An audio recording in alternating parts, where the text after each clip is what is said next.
Assalamualaikum warahmatullahi wabarakatuh. Eh, Selamat siang, selamat pagi, dan selamat malam. Baik. Selamat datang. Perkenalkan, nama saya Muhammad Akbarito Amasel dengan NIM 250 120 110 203.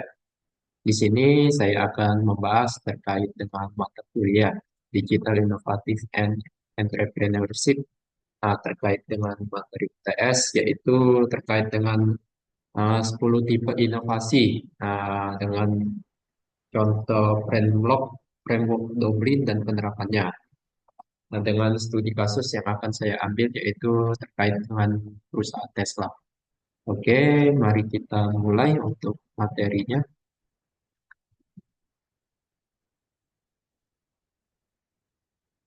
Oke, untuk yang pertama kita harus membahas dulu mengapa sih inovasi itu penting. Inovasi itu apa? Inovasi itu adalah pendorong utama perubahan, menciptakan nilai baru, dan memastikan relevansi di dunia yang terus berkembang.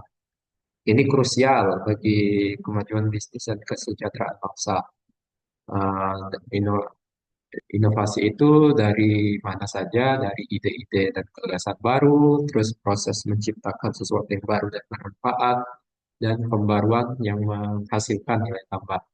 Signifikasi utamanya mendorong kemajuan korporasi dan negara, menciptakan nilai dan keunggulan kompetitif, meningkatkan efisiensi dan produktivitas, dan adaptasi di era digital dan persaingan global. Tantangan dan peluangnya apa saja? Tantangannya persaingan global yang semakin intens, dan peluangnya itu yaitu pemanfaatan teknologi digital. Oke, 10 tipe inovasi Dublin. Yang pertama terkait dengan profit model, mendefinisikan cara perusahaan menghasilkan uang, mencakup bagaimana pendapatan diperoleh, biaya dikelola, dan keberlanjutan finansial dicapai, yaitu strategi penetapan harga, model berlangganan, dan optimalisasi aliran pendapatan. Kedua, network memanfaatkan jaringan eksternal, menciptakan nilai melalui koneksi dan kolaborasi dengan entitas atau perusahaan lain. Kemitraan strategis, aliansi bisnis, dan pemanfaatan kekuatan internal. Structure yaitu mengorganisir aset dan talenta perusahaan. Ini melibatkan penataan aset fisik, manusia, dan tak berwujud untuk mencapai dan menciptakan nilai, yaitu sistem manajemen talenta. Proses yaitu meningkatkan efisiensi operasional menggunakan metode atau pendekatan kerja yang khas dan superior untuk menjalankan aktivitas internal, yaitu berupa bisa juga terkait dengan metode kerja yang unik. Oke, studi kasus Tesla terkait dengan configuration, yaitu yang pertama, profit model penjualan langsung menggunakan direct to customer, yaitu DTC, melewati dealer tradisional. Ini mengurangi biaya dan memberi kontrol penuh atas pengalaman pelanggan. Yang kedua, terkait network tadi, membangun jaringan supercharger yang terintegrasi dengan pengisian cepat 50% dalam 20 menit dengan konektor proprietary. Yang ketiga, struktur integrasi vertikal. Tesla memproduksi komponen inti secara in-house, sangat terintegrasi secara vertikal, mempercepat inovasi dan kontrol kualitas. Yang keempat, terkait proses efisiensi produksi EV, terkait dengan ini ya kendaraan listrik. Inovasi prosesnya terkait seperti unbox manufacturing, bertujuan meningkatkan efisiensi dan margin profit kendaraan listrik tadi. Oke, 10 inovasi Dublin terkait dengan offering, yaitu produk performance, fungsionalitas, dan kualitas produk mengacu pada kapabilitas, kualitas, dan fitur, melibatkan produk baru, pembaruan, dan ekstensi lini. Fokus kepada research and development atau penelitian dan pengembangan desain. Sering dianggap inti inovasi, namun mudah ditiru oleh pesaing. Produk sistem, integrasi produk dan layanan. Menciptakan produk dan layanan yang lengkap, yaitu menghubungkan produk individual menjadi sistem yang kuat dan scalable, dapat mencakup penawaran pihak ketiga untuk menambah nilai. Nah, yang terakhir yaitu membangun ekosistem yang kohesif untuk pelanggan.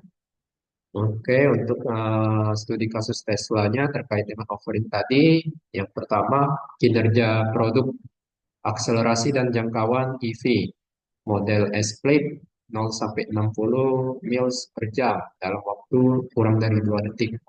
Motor listrik bertenaga dan kontrol traksi yang canggih, serta sensor untuk pemantauan performa real time. Oke, lanjutnya yaitu sistem produk ekosistem supercharger. 2014 itu ada autopilot system, rilis hardware versi 1 dengan sensor yang lengkap. 2017 FSD level 2, autopilot menjadi full self-driving. 2020 beta FSD diperluas dan belajar dari armada global. Jaringan supercharger global dan inovasi solusi energi terintegrasi. Solaru, panel surya Powerwall, Megapack, akuisisi Solar City pada 2016 memperluas penawaran. Oke, yang terakhir yaitu terkait dengan kategori experience.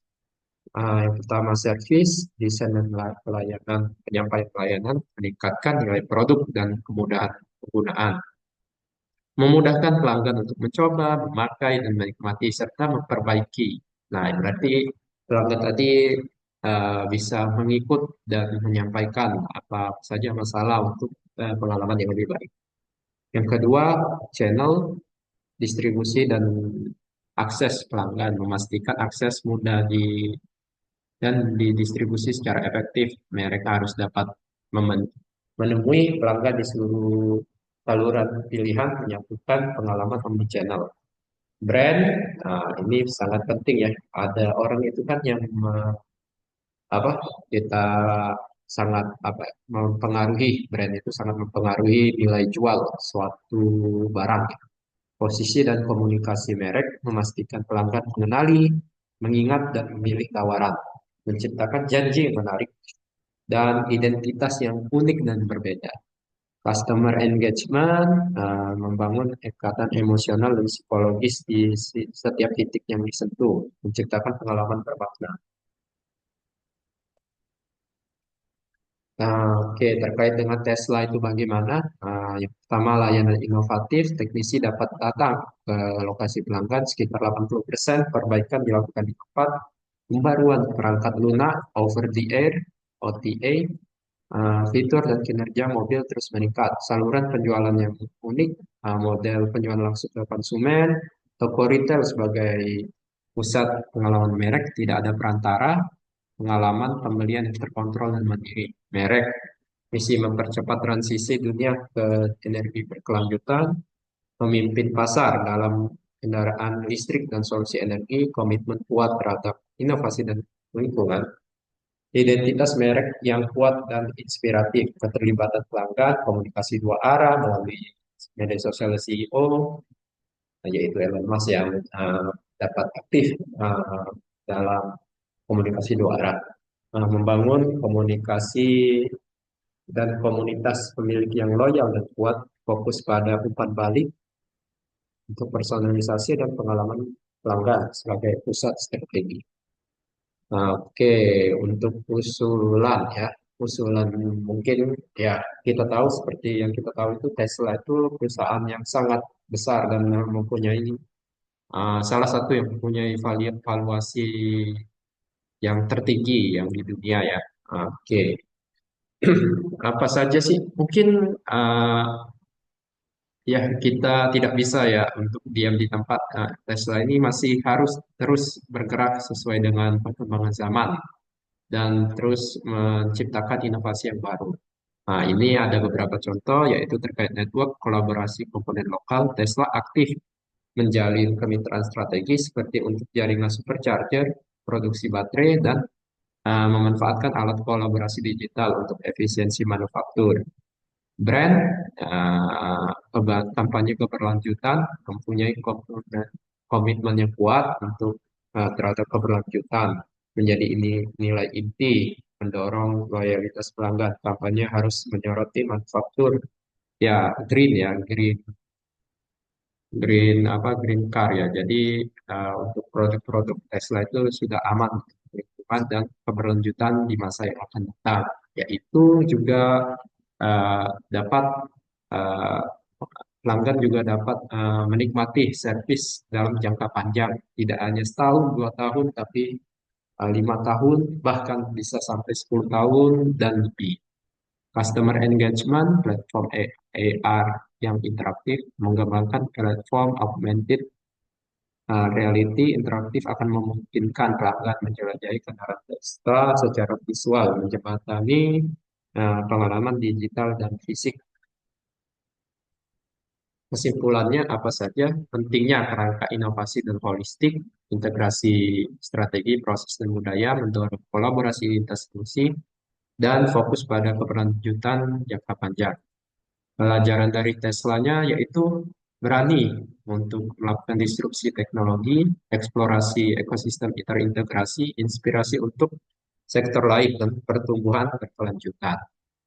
Mungkin sampai di situ saja untuk presentasi saya pada hari ini terkait dengan Tesla ya. Jadi masih banyak sekali yang bisa kita ambil dari Tesla ini. Uh, Kita harus berani berpikir out of the box ya untuk inovasi yang lebih baik seperti menciptakan tadi kan kendaraan listrik. Tidak hanya menciptakan, tapi kita harus membangun kendaraan listrik yang lebih yang yang bisa dipakai dalam jangka panjang dan eh, tidak kalah dan memiliki keunggulan dari kendaraan konvensional biasa. Mungkin begitu saja. Apabila ada salah kata, saya mohon maaf kepada Allah, saya mohon maaf pun. Wabillahi taufiq wal hidayah. Wassalamualaikum warahmatullahi wabarakatuh.